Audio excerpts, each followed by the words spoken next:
So we're gonna go back to a little bit of basics. We haven't done some of the basic work in a while. And I feel like this technique we're gonna start with goes kind of overlooked. And lack of a better term, it's a low percentage submission, but it sets up a lot of other things. It gets them moving, and it's still possible to get, but I wanna go over like how to properly do our cross choke from the guard, right? The first grip is gonna be major. This is the most important thing, that first grip. So as simple as if I can open her lapel, break her posture down, and I can feed this, and I'm not just going here, right? This looks like it's a deep grip, it's not. I wanna get to like, see I'm like behind her head, like my grip is literally like on the back of her spine here.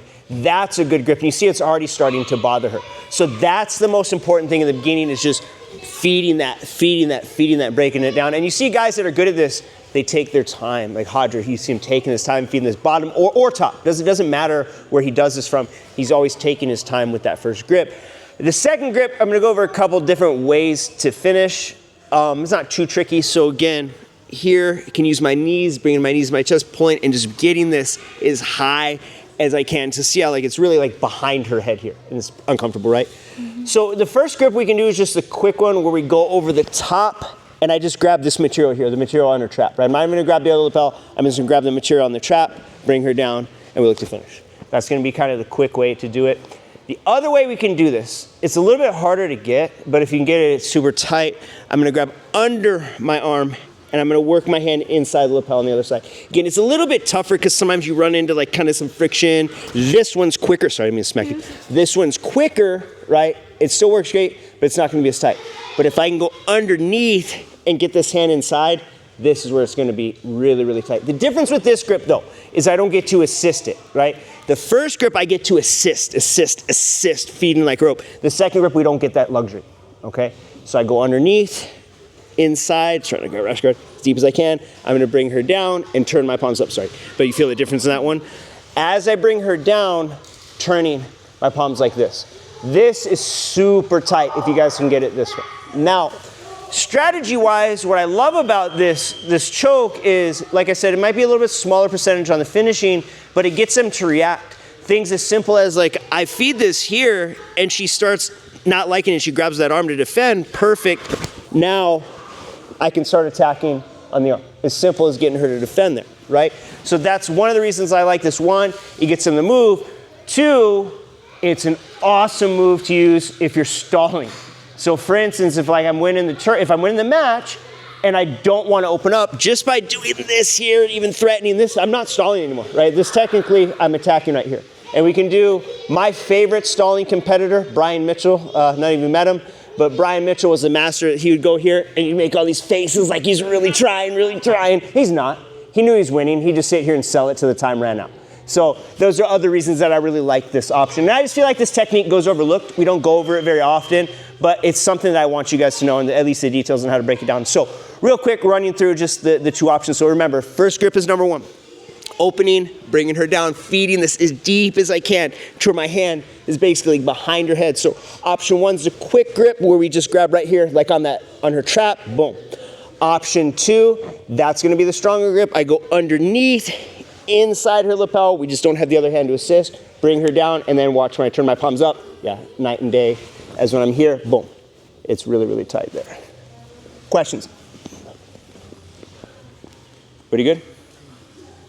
Okay, 1, 2, 3.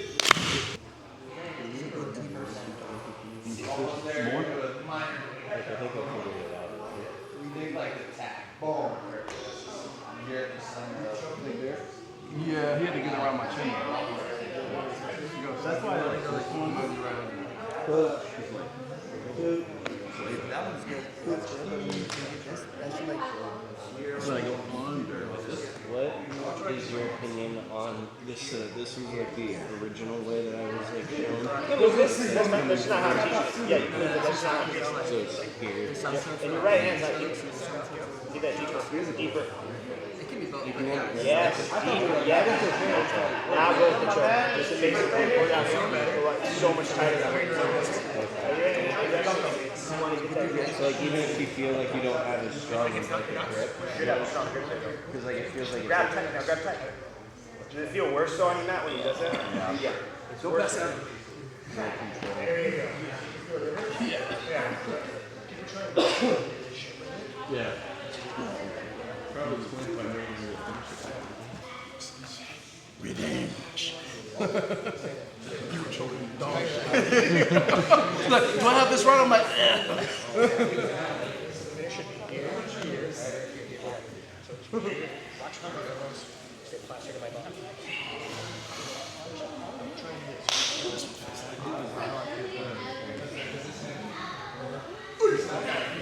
That's terrible. That's absolutely I had a little sadistic smile on my face because that was my revenge. Let's say maybe she's postured well, and I'm not able to maybe get that deep grip on the collar. So now I'm going to start messing with the sleeves. There's going to be different ways that you guys can break this grip, but I'm going to go over a specific one. And since we've been doing a lot of cross guard work, we're going to break this grip with a cross grip. So I'm going to go cross grip here, go underneath and get this figure 4. And I want to get this grip off my belt. Now, obviously, if Jocelyn's sitting here being nice, like, yeah, my life is easy. But most times, she's got a good grip there, right? She's got a good grip. She's postured. Like, just trying to do this isn't enough. I need to bump my hips, boom, to get that broken, right? And I want to make sure you guys practice it. At least practice this grip break properly a few times before, like, I go around and I see her just doing that, right? So make sure we're practicing it right. So big hip bump, we break, we drag this across, and I start looking to grab the lat here. Now, the attacks we're going to do are going to be based off of her reaction, right? Tonight we're going to say, let's just say she kind of stays based where she at. She doesn't really move into me or back away from me. She just stays here.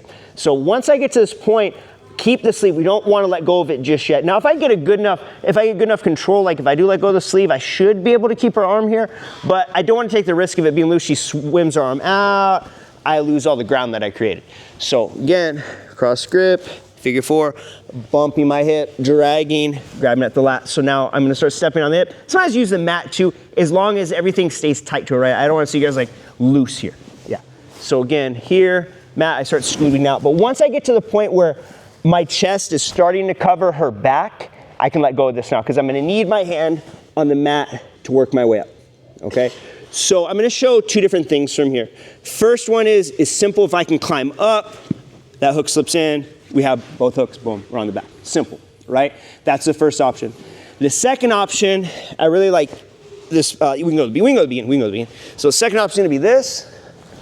Boom, here we break, grabbing the lat, so remember, sorry, cut. All right, take 2. So grabbing the lat, working my way up, holding on to this. Once my back starts covering the back, we can let go to our elbow. So a lot of times we get up and she stays tight here, right? She doesn't want me to get the other hook in, and I can't slide this leg across. That's fine. When somebody does this, the option I like is I want to angle all the way this way, use my hands, walk into her, and work my way to my S mount, okay? So this is specific, and you guys will run into this too. When you use this sweep, they stay nice and tight and they don't let your foot in and they don't want to have room for the other hook, okay? So option 1 is simple, there's room, we take the back. Option 2 is gonna be walking on the hands. So we're gonna go cross grip, underneath, and don't forget guys, bump the hips, like really exaggerate breaking that grip, bringing this across, get that control on the lat. Stepping on the hip, mat if we have to, hip is definitely better. Scooting out to the point where now that my chest starting to cover her back, up to my elbow. Work my way up. She blocks this off. Hands to the mat. Walk, walk, walk, walk, walk. Right into my S mount. Okay? So let's go 3 minutes apiece, and then I want to do closed guard specifics tonight. Okay? 1, 2, 3.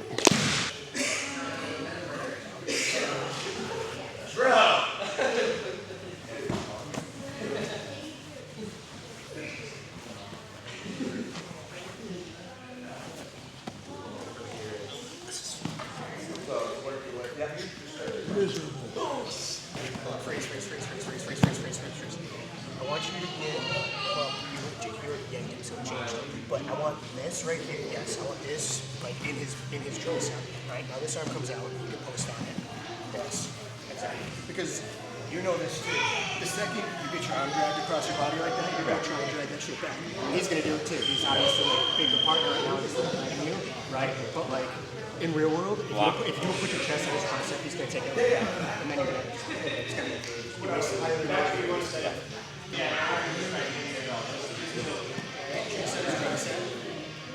Do I hook it?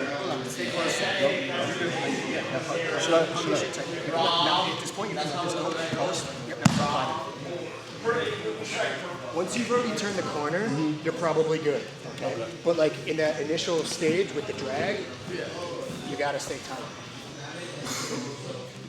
I don't know if it's helpful at all, but I like once I get through it first, cool. I also like this. Hanging back one.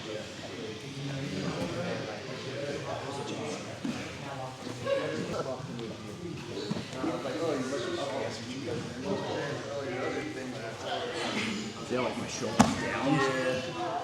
Yeah, that makes a lot of sense. That's just good.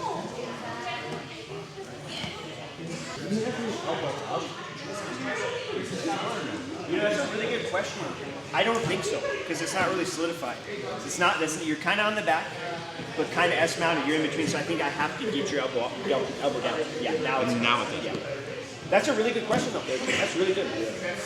All right, guys, real quick, I just want to go over. Everyone should be pretty familiar with closed guard specifics, but this week I've been seeing some of the higher belts even struggling with the closed guard. So I just want to go over some of the do's and don'ts for this drill. So specific. Her job is to attack, submit, or sweep. My job is to look just to open, right? So go, let go. The things I've been seeing this week is a lot of guys doing this from both knees down, right? Unless I'm like a 300-pound big guy to where I can keep my posture with one hand, this is going to get you in trouble. Look at, she's already trying to counter right now. Go ahead. She's gonna arm drag the hell out of that arm or throw a triangle. Whatever she wants to throw, she has a ton of leverage there because I'm doing this. There's an exception when I'm standing all the way up. Yes, then I can push on the knee, right? But when I'm down here on my knees, I don't want to see this, okay? The other thing that I'm seeing that's been driving me a little bit crazy too, and again, as upper belts are doing this. You're begging to get triangles all day, right? So please, guys, I know it's a pain in the ass to open the closed guard. Understand that it's still, I've been doing this 23 years, it's a pain in the ass for me to open the closed guard too, but I have to go the proper routes, the longer routes, right? So either my hands are on the belt, around the floating ribs, armpits, or that exception where we go right here, okay? Other than that, your hand shouldn't be anywhere else, okay? So, if I do a good job, I'm able to open her guard, boom, and we establish it, right? Like I open and I can keep it open with good base, reset, and then obviously her job is to sweep or submit, reset, okay? Person on bottom, try to stick with just closed guard attacks, don't open just for the sake of it. Not wrong on a normal roll, but for this, try to really focus more on keeping them in the closed guard above your attacks, okay? If you're a little bit newer to the class and you don't have a lot of closed guard attacks, no problem. Jocelyn's just, let's pretend Jocelyn has no closed guard attack. She's just gonna try to break my posture, break this grips, try to keep me down, grab my collar, break my posture down. Just trying to keep me in here, okay? The main point of this is I want the person on top to have a tough time opening, okay? So you get used to opening the closed guard when someone's giving you a hard time. It's really, really important, okay? So be 3 minutes top, 3 minutes bottom.